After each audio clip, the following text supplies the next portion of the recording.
वरिष्ठ नेताओं की मौजूदगी ने जमीनी कार्यकर्ताओं में एक नई उमंग पैदा कर दी है।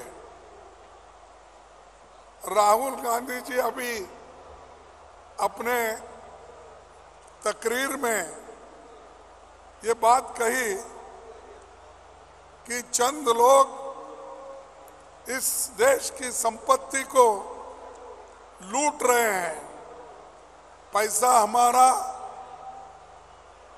और संपत्ति भी हमारी, और उस पैसे से वो एक एक खरीद कर मोदी जी एक व्यक्ति को दे रहे हैं और उस अदानी को इतना बड़ा बना रहे हैं।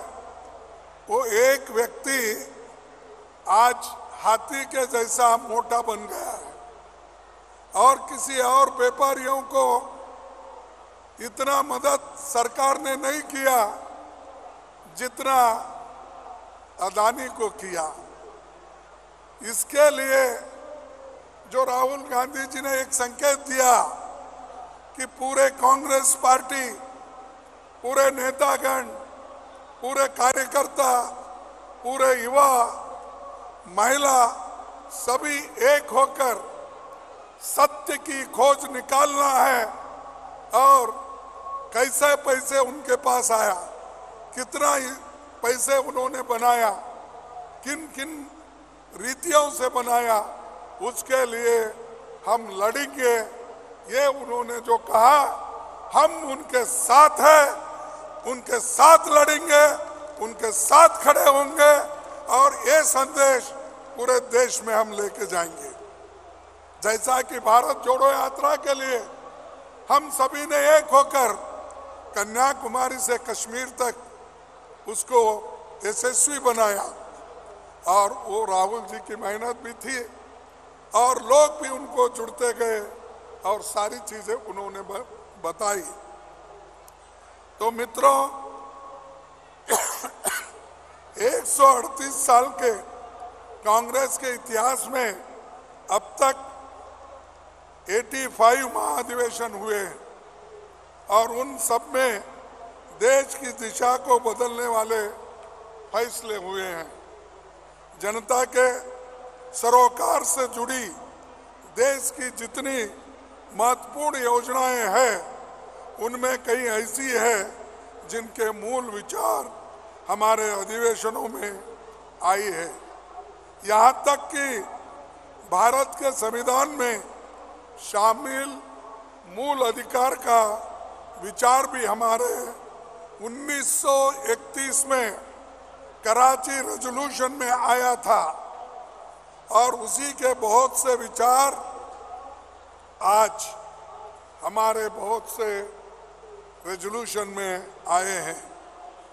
रायपुर में हमने उसी परंपरा के तहत political, economic, international affairs, agriculture, social justice और यूथ से संबंधित प्रस्तावों को आखिरी रूप दिया और आप उन्हीं 6 प्रस्तावों को पारित भी किया और पास भी किया। ये काम कई चरणों में हुआ और बहुत से साथियों ने इसे अपने ज्ञान, अनुभव से संपन्न बनाया। ड्राफ्ट बनाने से लेकर उनको अंतिम रूप देने के काफी लंबा विचार मंथन हुआ। कई लोगों की इसमें भागीदारी रही और उन सभी को मैं धन्यवाद देता हूं। महाधिवेशन में संविधान संशोधन के CWC सदस्यों की संख्या 25 से बढ़ाकर 35 करने का फैसला हुआ है। हमारी CWC में 50% जगह SC, ST, OBC, महिला और युवाओं को देने का ऐतिहासिक निर्णय हमने लिया है। जहां जितनी चर्चा हुई वो सार्थक रही।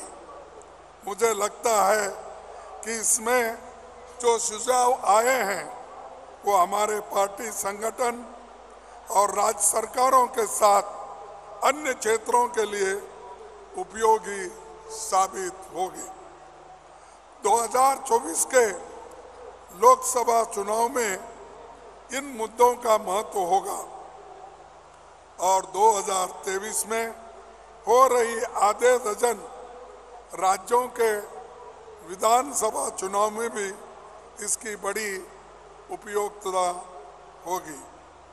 शहीद वीर नारायण सिंह नगर नया रायपुर में पिछले 3 दिनों में हम लोगों ने अनेक विषयों पर चर्चा की, जिससे हमारी पार्टी को भविष्य की रणनीति बनाने में मदद मिलेगी।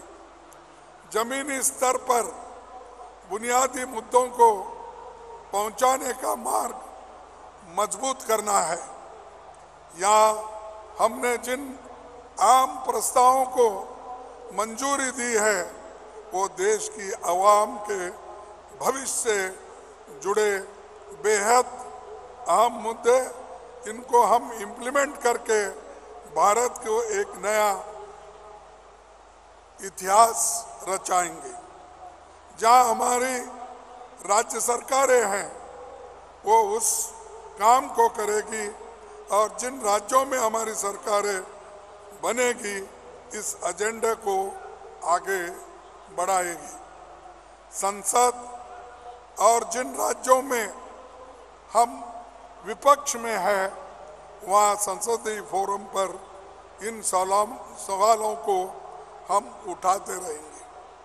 2024 में केंद्र में सत्ता में आने पर जो विषय केंद्र से संबंधित होंगे उस पर अमल किया जाएगा। रायपुर कांग्रेस महाधिवेशन के समापन भाषण में संगठन को लेकर मैं कुछ बातें कहना चाहूँगा। आज़ादी के पहले और आज़ादी के बाद का हमारा लंबा इतिहास कई चुनौतियों, उतार चढ़ाव और सफलताओं का इतिहास है।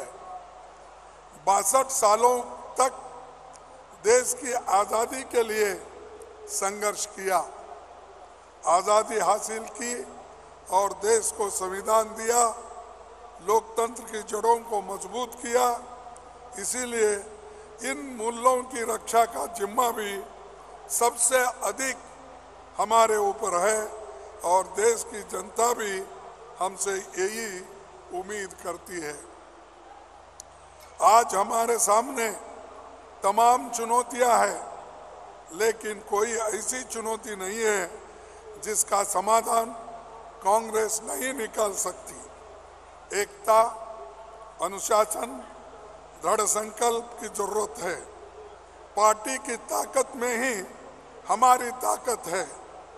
हम जो आचरण राष्ट्रीय स्तर पर करेंगे उसका संदेश हमारे करोड़ों साथियों तक हर स्तर पर मिलेगा और गांव तक ये संदेश जाएगा। समय के साथ बहुत सी चीजें बदलती है, जनता की आकांक्षाएं और अपेक्षाएं बदलती है, नई चुनौतियां सामने आती है, रास्ता भी निकलता है। इसीलिए कहा जाता है कि राजनीति और सामाजिक कामों का रास्ता कभी खत्म नहीं होता, हमें केवल चलते रहना है।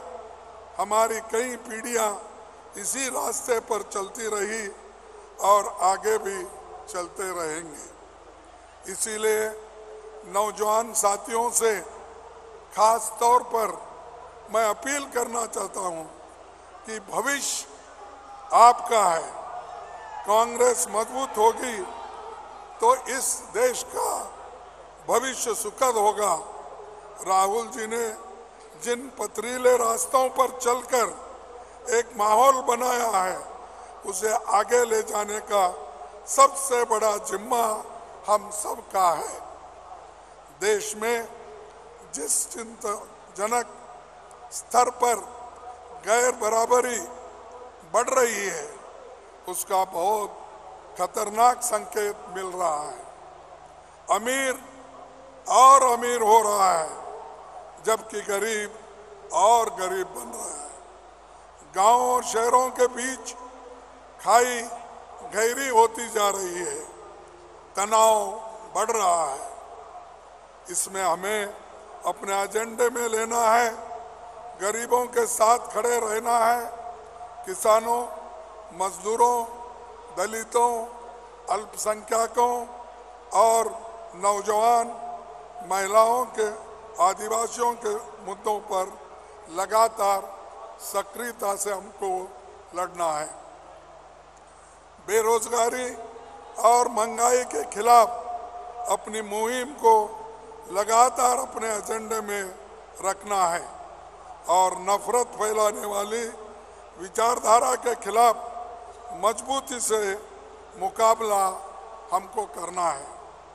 और सबसे बड़े चुनौती डॉक्टर बाबा साहेब अम्बेडकर रचित संविधान और लोकतंत्र को बचाने का और उसका सुरक्षा करने का हम सब की जिम्मेदारी है। साथियों, कांग्रेस का मतलब है देशभक्ति, त्याग और बलिदान। कांग्रेस का मतलब है सेवा और समर्पण। कांग्रेस का मतलब है निष्ठा और प्रेरणा। कांग्रेस का मतलब है समृद्धि और खुशहाली। और कांग्रेस का मतलब है करुणा और न्याय। कांग्रेस का मतलब है निर्भयता और अनुशासन। और कांग्रेस का मतलब है भारतीयता। हर एक कांग्रेस नेता और कार्यकर्ता इसी भावना का प्रतीक है और उसे आगे बढ़कर और भी काम करना है। हमें याद रखना चाहिए कि भारतीय राष्ट्रीय कांग्रेस ने न केवल देश को आज़ाद कराया, बल्कि एक समृद्ध भारत की बुनियाद भी रखी। ऐसा भारत निर्मित किया है जो दुनिया का सबसे बड़ा और सबसे मजबूत लोकतंत्र है।